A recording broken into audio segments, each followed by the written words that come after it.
Yan, magluluto ako yan. Bisa muna ako ng bawang, sibuyas, tapos in-add ko na yung fish. In-add ko na siya. Yan, haluin lang natin.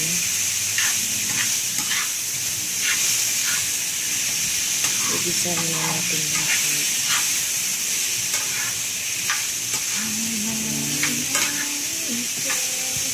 Salamat natin.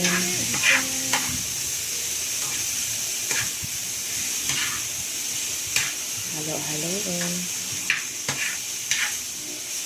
para pantay yung kulay niya. Yan, haloin natin. Tapos